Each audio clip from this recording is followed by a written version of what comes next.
Boa noite, você vai ver hoje no Tarek Notícias. Rússia revisa os dados de coronavírus e divulga o número de mortes 3 vezes maior. Casal e 2 filhas morrem após avião cair dentro de um rio na área rural no Paraná. Policial é demitido depois de matar cidadão negro desarmado nos Estados Unidos. Hospitais de Manaus, no Amazonas, voltam a montar tendas externas para triagem de pacientes.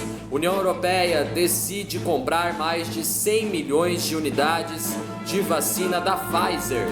Wuhan, epicentro da pandemia de coronavírus na China, pode ter tido 10 vezes mais casos de infecção do que o número oficial, diz uma pesquisa.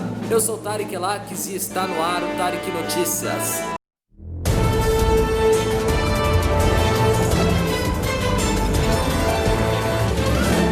A Rússia anunciou a revisão de dados sobre o novo coronavírus no país e divulgou ontem um número de mortes 3 vezes maior. Foram 186 mil mortes por coronavírus, mais que o triplo das 55 mil registradas até hoje. Os dados são do órgão de estatísticas Rosstat, de acordo com a agência France Press. Esses números tornam a Rússia o terceiro país com o maior número de mortes por coronavírus no mundo, atrás apenas dos Estados Unidos e Brasil, segundo a AFP. Hoje, sem a nova atualização, o país aparece em 8º lugar em número de mortes em contagem feita pela Universidade norte-americana Johns Hopkins. Eles contradizem o discurso do presidente russo Vladimir Putin, que dizia ter controlado a pandemia de forma mais efetiva que os países ocidentais. Segundo o Rosstat, o número de mortes a mais registradas entre janeiro e novembro desse ano chegou a 229.700 pessoas na comparação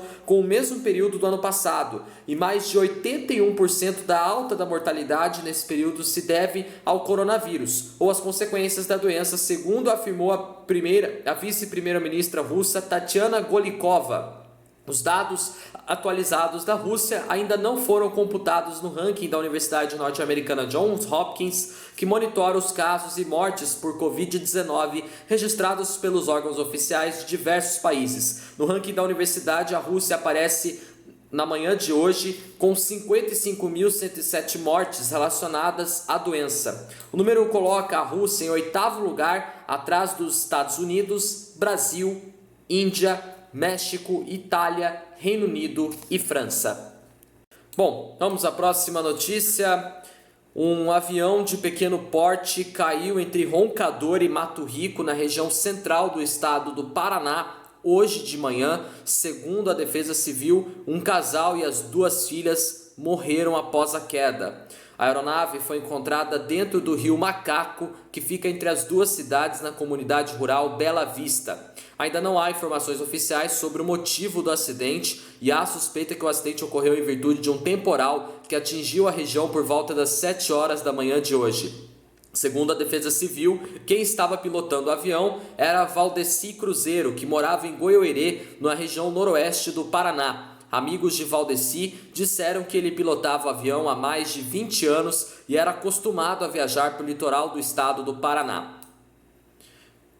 As vítimas agora, segundo a apuração realizada pela RPC, afiliada da Rede Globo, morreram no local do acidente. Valdeci Cruzeiro, que era empresário e estava pilotando o avião, a esposa de Valdeci, Luciana Brito Cruzeiro, e as filhas, Beatriz Brito Cruzeiro, que tinha 23 anos, e a outra filha, Júlia Brito Cruzeiro, que tinha 18 anos. A Polícia Militar informou que a aeronave decolou hoje de madrugada de Goiôerê e tinha como destino o litoral do Paraná. O avião monomotor deveria pousar em Paranaguá por volta das 9 horas da manhã de hoje. Uma das filhas do casal publicou em uma rede social a hora que a família embarcava no avião em Goiôerê, e a publicação ocorreu por volta das 6h30 da manhã de hoje. Segundo o Registro Aeronáutico Brasileiro, o avião monomotor Cessna 177B, com capacidade para 3 pessoas, e pertencia a Valdeci Cruzeiro, dono de uma loja de materiais de construção. A aeronave estava em situação normal de aeronavegabilidade e, segundo o Registro Aeronáutico Brasileiro, foi comprada em setembro desse ano. Segundo o Instituto Médico Legal, pela região onde ocorreu o acidente, os corpos devem ser levados ao Instituto Médico Legal de Guarapuava, também na mesma região, a região central do Paraná. Bom, vamos à próxima notícia. Um policial branco que matou um homem negro a tiros em Columbus, no estado de Ohio, nos Estados Unidos, na semana passada, foi demitido ontem, disseram as autoridades municipais. A morte de Andrew Maurice Hill gerou indignação em um país que tem passado por protestos contra a brutalidade policial e o racismo sistêmico desde o mês de maio. O americano de 47 anos estava na garagem de uma casa quando foi baleado várias vezes por um policial que havia sido chamado ao local devido a um pequeno incidente. O agente Adam Coy estava suspenso desde o ocorrido. O chefe da polícia de Columbus, Thomas Kinlan, diz que as evidências forneceram uma justificativa sólida para a demissão. E acrescentou que o Sr. Coy agora terá que responder aos investigadores estaduais pela morte de Andrew Hill. Andrew Hill, que não estava armado no momento dos disparos, foi o segundo homem negro morto pela polícia em Columbus em menos de 3 semanas. O advogado Ben Crump diz que a morte de Andrew Hill é mais um exemplo trágico da tendência da polícia de ver as pessoas negras como criminosas ou perigosas e indica a necessidade de uma abrangente reforma policial nacional. Ben Crump, o advogado, representou várias famílias de vítimas de assassinatos cometidos por policiais, incluindo a de George Floyd, cuja morte em maio desse ano desencadeou a maior onda de protestos antirracistas em décadas no país americano. Bom, vamos à próxima notícia. Por causa do grande aumento de casos de coronavírus em Manaus, no Amazonas, 2 hospitais montaram tendas externas para a triagem de pacientes. O objetivo das estruturas montadas nos prontos-socorros de 28 de agosto e Plantão Araújo é melhorar o fluxo e agilizar o atendimento nos casos de urgência. Essas tendas já tinham sido usadas em unidades de saúde da capital amazonense no pico da pandemia entre abril e maio desse ano. Em nota, a Secretaria Estadual da Saúde informou que na ocasião a estratégia foi bem sucedida e voltou a instalar estrutura para futuras necessidades. O atendimento da população nesses locais será feito por uma equipe multiprofissional com assistentes sociais, psicólogos e enfermeiros. Por ser uma estrutura aberta, segundo a Secretaria Estadual da Saúde do Amazonas, as tendas garantem mais segurança durante a triagem. O número de pessoas vítimas do coronavírus não para de crescer no estado amazonense. Só ontem, o Amazonas registrou mais de 196 mil casos da doença e mais 5 mil mortos pela Covid-19. Segundo a Prefeitura de Manaus, a média de enterros aumentou de setembro até dezembro. Com a flexibilização das medidas de isolamento, de 30 pulou para cerca de 45 sepultamentos diários. Mesmo com o aumento das vítimas, o governo do estado publicou um decreto que autoriza a reabertura do comércio não essencial. A decisão foi tomada depois de uma onda de protestos contra o fechamento de lojas durante o fim de semana. Segundo o governo, dos 11 hospitais particulares da capital, 7 estão com 100% dos leitos de UTI ocupados. Já os hospitais públicos estão com mais de 90% da taxa de ocupação de leitos. No último domingo, houve registro de 95 novas hospitalizações em um único dia no estado amazonense. Em Manaus, foram 88. Esse foi o maior número de internações em um único dia desde o dia 15 de maio, quando foram registradas 82 hospitalizações. Bom, vamos à próxima notícia.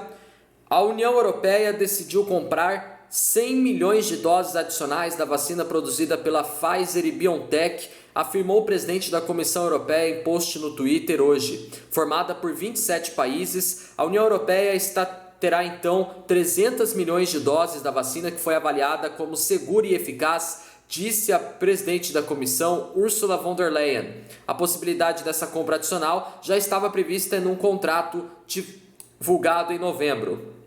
A Irlanda começou sua campanha de vacinação contra a Covid-19 hoje. Uma dose da vacina da Pfizer e BioNTech foi dada a uma mulher de 79 anos, chamada de Anne Lynch, em um hospital em Dublin.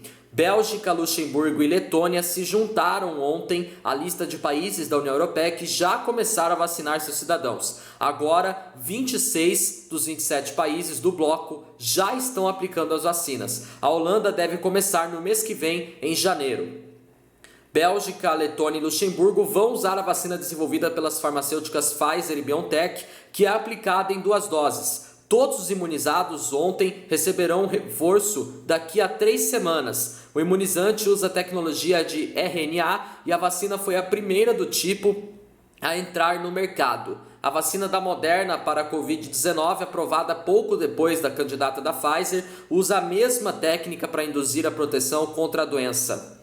A União Europeia começou a campanha de vacinação contra a Covid-19 no último domingo. Nem todos os 27 países do bloco começaram, entretanto, a aplicar as vacinas ao mesmo tempo. A Alemanha, a Hungria e a Eslováquia iniciaram a imunização um dia antes, no último sábado. Ainda na Europa, mas fora do bloco, o Reino Unido, a Suíça, a Noruega e a Sérvia também já começaram a imunizar a população. A Islândia deve iniciar a aplicação hoje. Contando os europeus, mais de 40 países em todo o mundo já começaram a imunizar a população. Entre eles, Estados Unidos, Canadá, México, Chile, Costa Rica, Omã, Kuwait, Bahrein, Emirados Árabes, Rússia, China, Arábia Saudita e Israel. Na América do Sul, a Argentina também começou a imunização hoje com a vacina russa Sputnik V. Bom, vamos à próxima notícia. Um estudo feito pelo Centro de Controle de Prevenção de Doenças da China, divulgado ontem, aponta que o número de pessoas infectadas pelo novo coronavírus em Wuhan, cidade epicentro da pandemia, pode ter sido 10 vezes maior do que o registrado oficialmente. A estimativa é que quase 500 mil pessoas se infectaram com o coronavírus em Wuhan, mas os dados oficiais apontam 50.300 casos. Os pesquisadores chegaram à estimativa a partir de amostras de sangue de 34 mil pessoas de Wuhan e de outras cidades chinesas como Pequim, Liaoning, Xangai, Jiangsu, Guangdong e Sichuan. Os dados apontam que 4,43% da população de Wuhan havia sido infectada pelo coronavírus, um mês após o país conter a primeira onda de casos. O percentual equivale a cerca de 487 mil pessoas na cidade, que tem 11 milhões de habitantes. Até no último domingo, as autoridades locais haviam relatado um total de 50.354 casos confirmados da doença na cidade. Fora de Wuhan, a taxa de prevalência de anticorpos para a Covid-19 é menor e chega a 0,44% segundo o CDC. De acordo com o órgão, isso indica que a China conseguiu conter o avanço de casos. O CDC não informou se publicou o estudo em revistas científicas. Quando um estudo sai em publicações especializadas, os dados são revisados por outros especialistas para verificar a consistência das informações e da metodologia. Bom, nosso jornal Tarek Notícias termina por aqui. Se você quiser rever nossos vídeos desde a nossa primeira edição do nosso jornal, tá lá no nosso canal, corre lá. Não esqueçam de deixar aquele joinha maroto, se inscrevam no meu canal e me acompanhem também no Instagram e no Facebook. Tenham todos uma boa noite, uma ótima terça-feira para vocês e até amanhã em mais uma edição do Tarek Notícias. A última edição do Tarek Notícias amanhã é a do ano de 2020, viu? Valeu, tchau, até amanhã.